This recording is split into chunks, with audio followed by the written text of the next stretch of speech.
titled Urban Administration. A city is much bigger than a village and more spread out. A city has crowded markets, many buses and cars, water and electricity facilities, traffic control, and hospitals.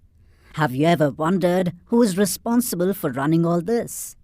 Do you know how decisions are made? How the planning is done? Who are the people who do all the work? Hear this chapter and find some answers. There is a picture made on page number 57. In this picture, some children are shown playing cricket in the street. The ball with which they are playing has broken one of the street lights, and they are all looking at it. One lazy Sunday afternoon, Mala and her friends, Shankar, Jahangir, and Rehana, were playing a game of cricket in the street. Shankar had bowled a good over, and although he nearly managed to get Rehana out, she was still batting. Frustrated, he bowled a short ball and hoped she would hit it for an easy catch. Instead, Rehana hit the ball so hard and so high that the street light broke. Rehana screamed, "Oh no! Look what I've done!"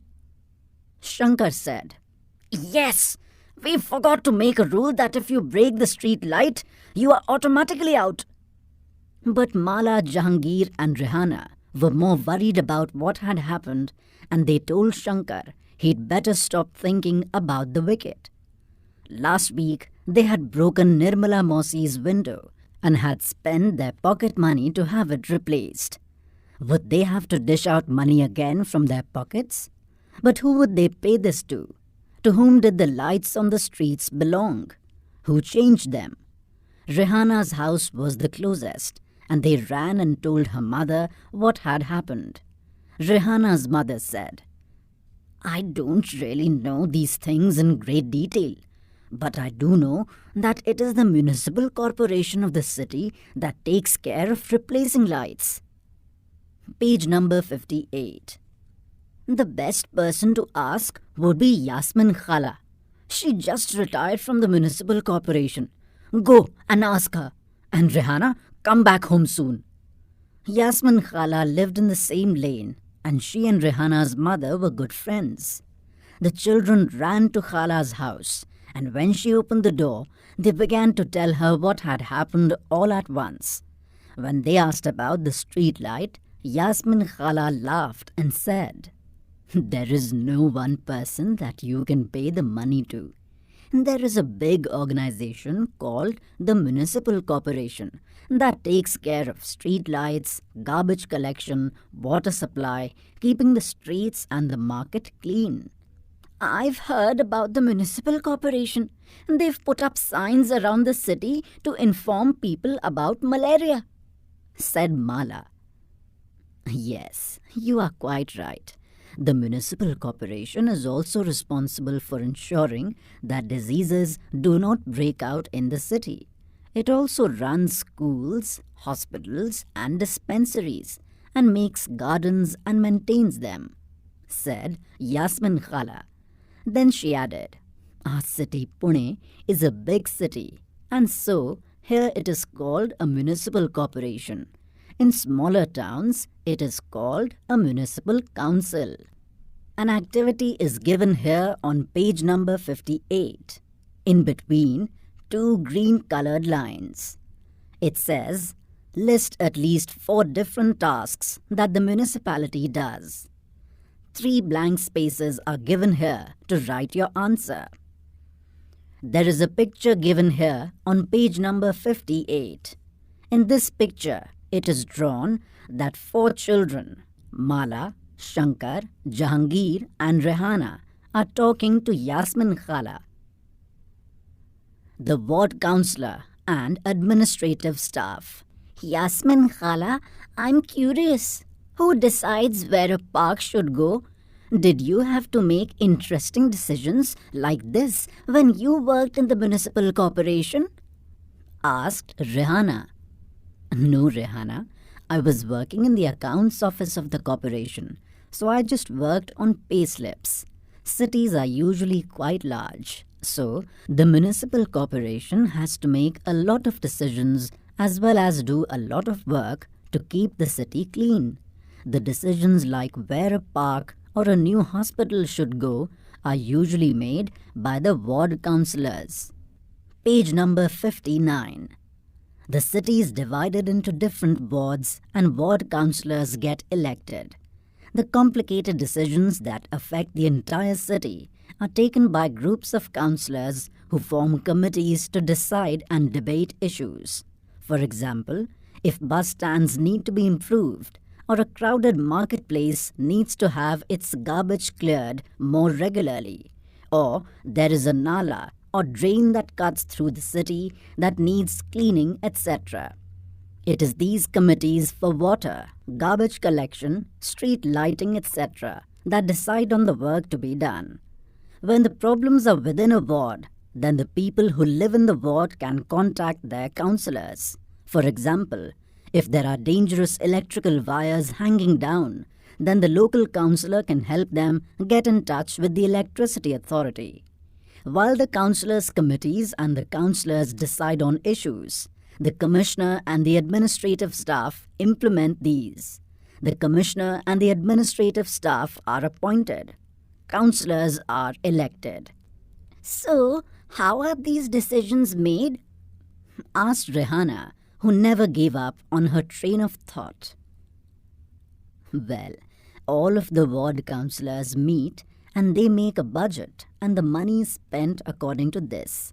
The ward councillors try and ensure that the particular demands of their wards are placed before the entire council. These decisions are then implemented by the administrative staff, said Yasmin Khala, enjoying the questions that the children asked. A fill-in-the-blanks activity is given on page number 59 between two green-colored lines, which says, fill in the blanks in the sentences below. 1. In a panchayat, the elected members are called dash. 2. The city is divided into several dash. 3. In a municipal corporation, the elected members are called dash. 4. Groups of councillors deal with issues that affect the dash. 5. Elections are held once every dash years for the panchayat as well as for the municipality. 6. While the councillors make decisions, the administrative staff led by the commissioner dash these. There is a green box given here on page number 59, which says, how does the municipal corporation get its money? Providing and running so many services requires a lot of money. The municipal corporation collects this in different ways. A tax is a sum of money that people pay to the government for the services the government provides. People who own homes have to pay a property tax, as well as taxes for water and other services. The larger the house, the more the tax. Property taxes, however, form only 25 to 30% of the money that a municipal corporation earns. There are also taxes for education and other amenities.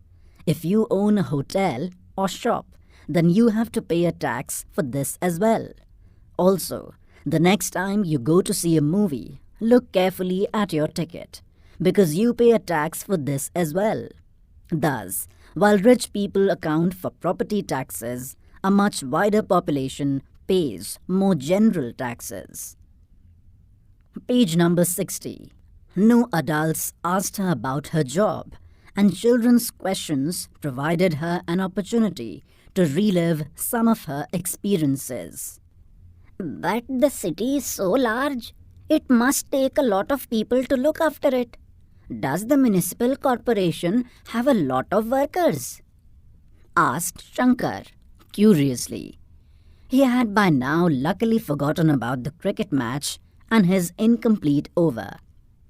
Yes, the work in the city is divided into different departments.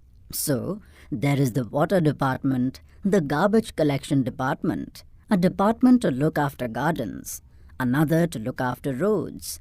I worked on accounts in the sanitation department, said Yasmin Khala, and then went on to offer the children some kebabs to eat. Jahangir ate his kebabs at top speed, and as he wolfed them down, he asked loudly from the kitchen, "Yasmin Khala, where does the garbage that the municipal corporation collects go to?" The others were still eating when Yasmin Khala began to answer. This question has an interesting answer. As you know, you can usually find garbage lying all over the streets.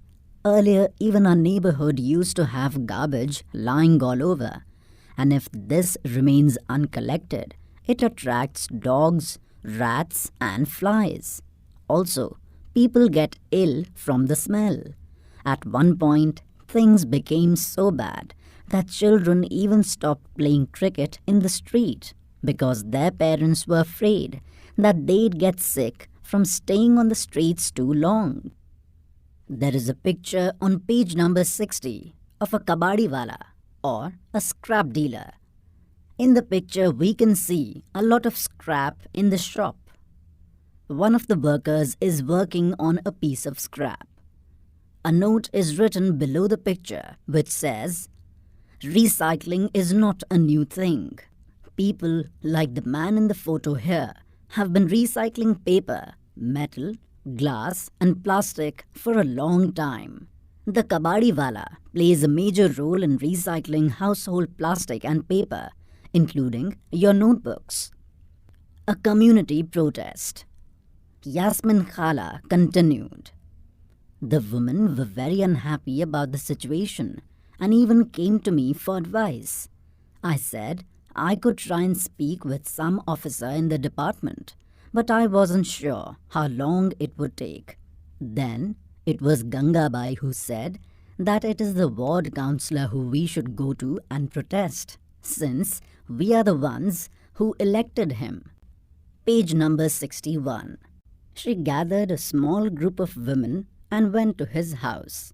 They began shouting slogans in front of his house, and he came out and asked them what was wrong. There is a green box given on page number 61 which says, "What has changed since Khala retired?"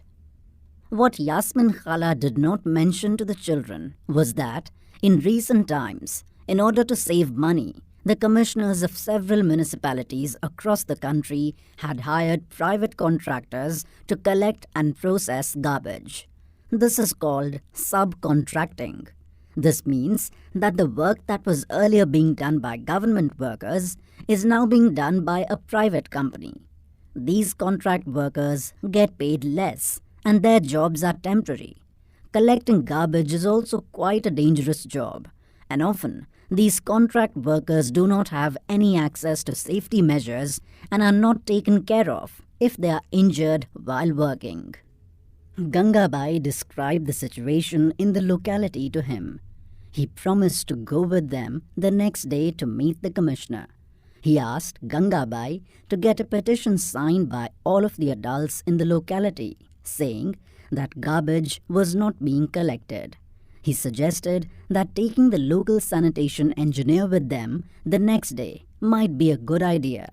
The sanitation engineer could also speak with the commissioner and tell him how bad the situation was. That evening, children ran from house to house, making sure that as many families as possible signed the petition. The next morning, a large group of women and the ward councillor and sanitation engineer went to the municipal corporation office.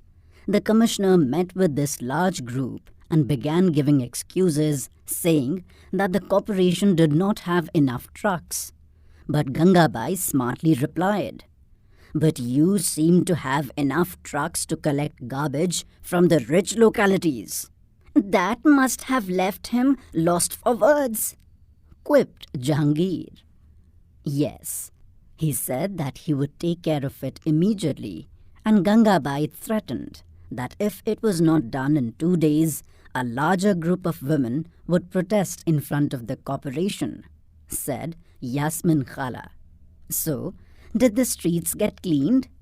Asked Rihanna, who never let things remain unfinished. Well, not within 2 days.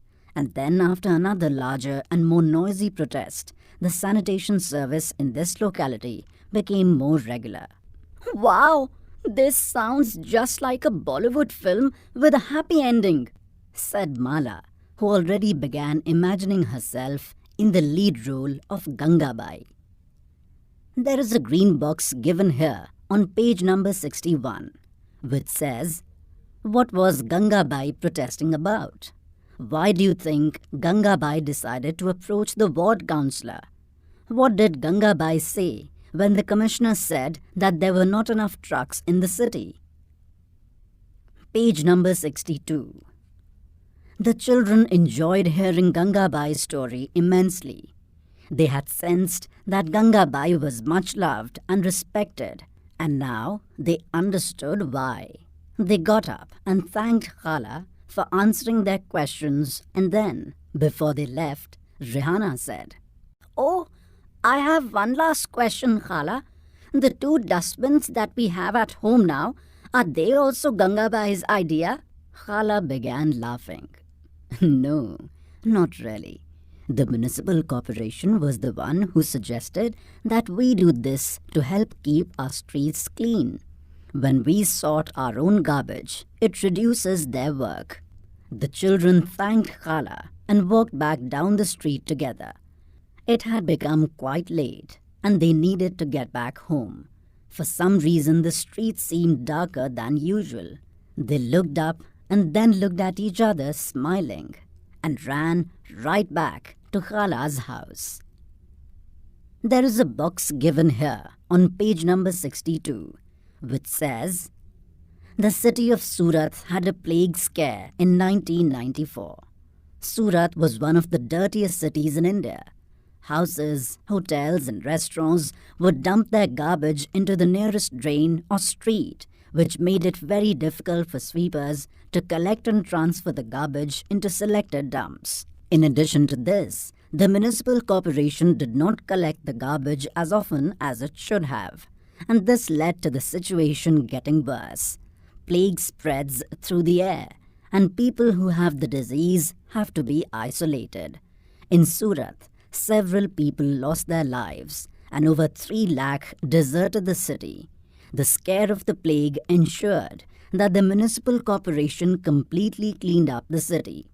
Surat continues to remain one of the cleanest cities in India. Do you know when and how often garbage gets collected in your neighborhood? Do you think it is the same for all neighborhoods of the city? Why not? Discuss. There is a question given here on page number 62 within a box made up of green lines. It says, "Did you know that your taxes enable the government to provide roads, bridges, parks, and street lights? List 3 more benefits that the taxes help in funding after discussing with your family." There are 3 blank spaces given here to write your